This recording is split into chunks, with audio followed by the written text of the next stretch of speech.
Hello friends, आज हम बात करेंगे कुछ कमेंट्स के बारे में।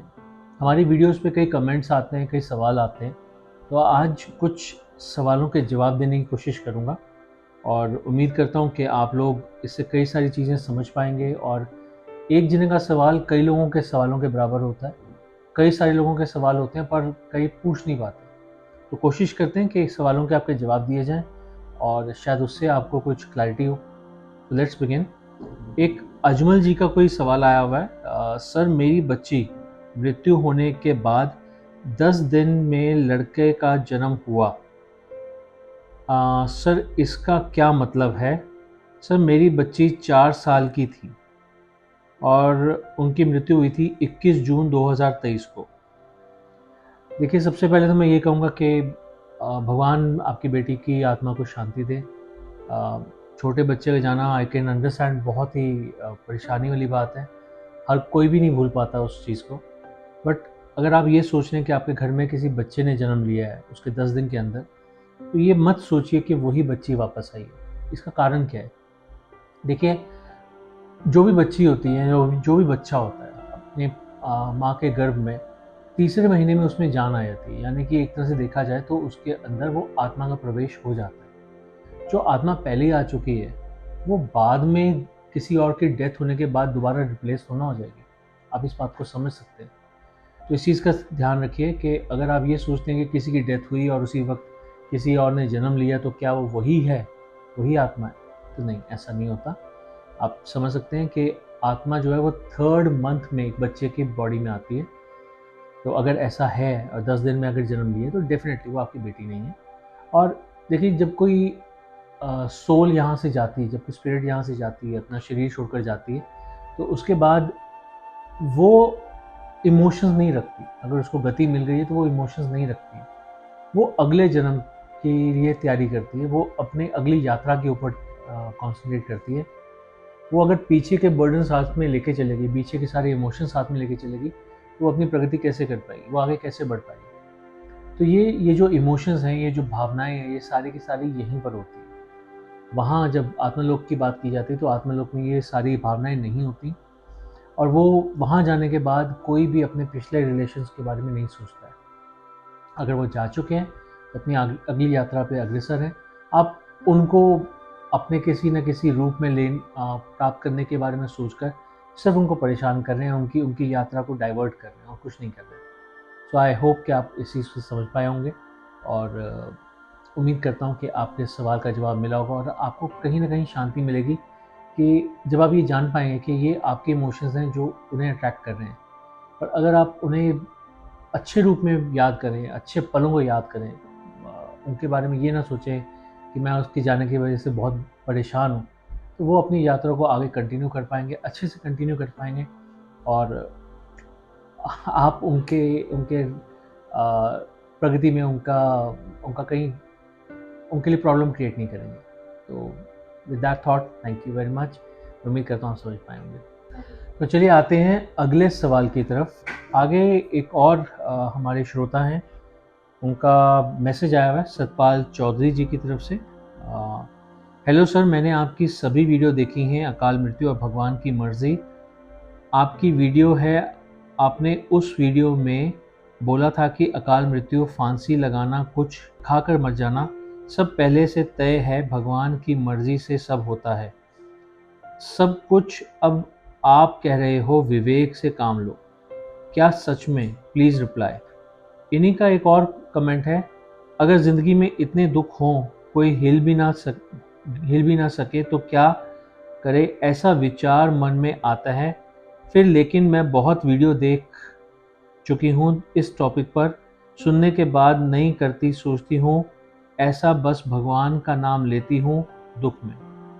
चलिए, मैं मोटा मोटा ये समझ सकता हूँ कि आप इस चीज़ के बारे में सोचते हैं कि अगर किसी इंसान को बहुत ही दुख है और वो सुसाइड के बारे में सोच रहा है तो वो कैसे इस चीज़ से हट सकता है। देखिए, भगवान चैलेंजेस देता है, लाइफ में देता है।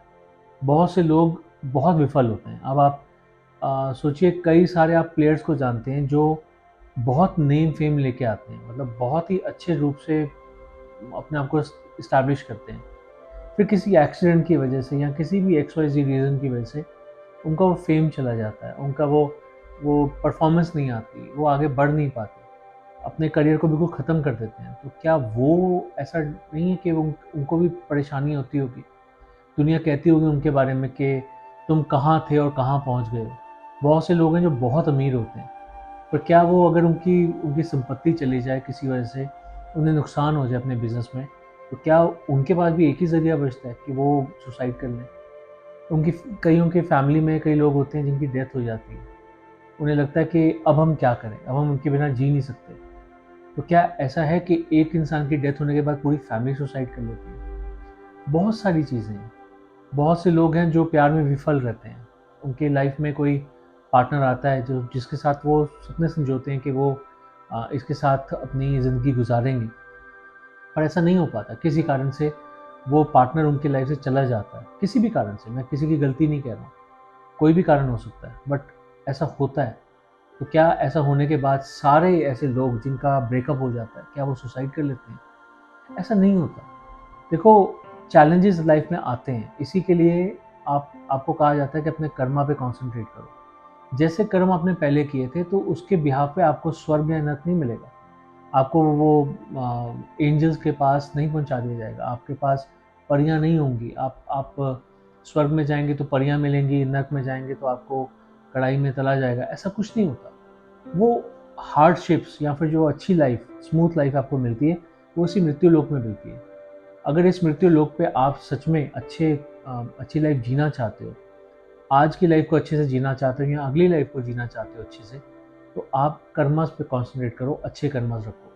ये डिपेंड करता है कि आपकी लाइफ में हार्डशिप जो आ रही हैं, वो उनको आप चैलेंज के रूप में कैसे आप लेते हो। देखो, एक इंसान है, वो शायद ब्रेकअप के बाद टूट जाता है, मे बी सुसाइड के बारे में सोचता है, जैसे कि आपका सवाल है कि ऐसी प्रॉब्लम आए तो क्या करें। बट कई लोग ऐसे होते हैं जो उससे आगे बढ़ जाते हैं। वो अपने आप अपनी कमियों को पूरा करना शुरू करते हैं। जैसे कि कई फिल्मों में आपने देखा होगा कि एक गरीब इंसान था, उसे उसकी गर्लफ्रेंड ने छोड़ दिया, या एक लड़की को एक लड़के ने छोड़ दिया उसकी किसी एक कमी की वजह से। वो वो जिसको छोड़ा गया होता है वो अपनी कमी को पूरा करती है या करता है। तो अगर आप उसे एज ए चैलेंज लो, इसे ये समझ के देखो कि शायद वो मुझे कुछ सिखाने आया था। अगर आप ये मान के चलोगे कि वो मुझे सिखाने आया था, कुछ सिखाने, कुछ बताने आया था कि मेरे अंदर ये कमी है, मुझे एक बार हिलाने, मुझे झंझोड़ने आया था, तो वो उसे आप एक पॉजिटिव वे में आप ले पाओगे और आगे बढ़ पाओगे, अपनी ग्रोथ कर पाओगे, अपनी लाइफ को सुधार पाओगे।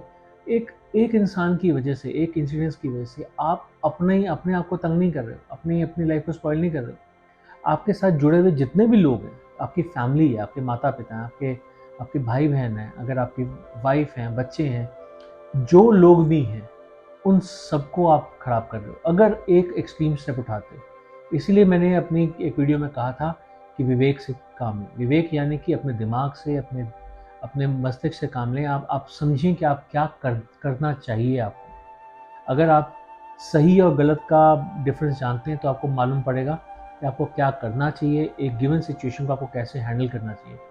कई बार क्या होता है, हम बहुत ज़्यादा फ्रस्ट्रेट होकर बहुत ज़्यादा हाथ पैर मारने शुरू कर देते हैं, उससे भी कुछ नहीं होता। कुछ समय अपने आप को देना ज़रूरी होता है। लेट इट हैपन, जो हो रहा है वो होने दो, पर देखो तो सही वो किस दिशा में जा रहा है, वो आपको किस दिशा में लेके जा रहा है, फिर डिसाइड करो।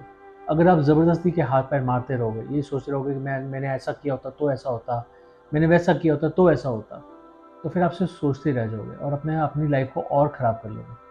कुछ समय अपने आप को दो, अपने थॉट प्रोसेस को दो, अपने विचारों को दो, और उसके बाद सोचो कि आपको क्या करना चाहिए। जल्दबाजी में काम नहीं होते, हर काम के लिए एक निश्चित समय होता है, पर उसके लिए आपको अपनी समझ पे भरोसा रखना चाहिए। बस आप करके देखिए। मैं समझता हूँ लाइफ में बहुत से चैलेंजेस आते हैं, पर सारे चैलेंजेस का कोई ना कोई जवाब ज़रूर होता है। एक विकलांग इंसान अगर लिख सकता है, एक ऐसा इंसान जिसके हाथ नहीं, वो अपने पैरों से लिख सकता है, पैरों की उंगलियों से लिख सकता है, तो क्या कुछ नहीं किया जा सकता। सिर्फ एक दिमाग को एक दिशा देने की ज़रूरत होती है। तो बस अगर आप ये करेंगे तो आपकी सारी प्रॉब्लम्स का हल आपको अपने अंदर ही मिलेगा। मेडिटेशन करके देखिए, आपको बहुत शांति मिलेगी और आपको एक सही रास्ता मिलेगा। थर्ड आई एक्टिवेशन कोर्स जो होता है वो इसी चीज़ के लिए होता है कि आप अपनी कमियों को ओवरकम कर कर कैसे अपने अपने पास जो रिसोर्सेज हैं उनसे आप कैसे मैक्सिमम बेनिफिट उठा सकते हैं। अगर आप ये करके देखेंगे आपको बहुत फ़ायदा होगा। Thank you.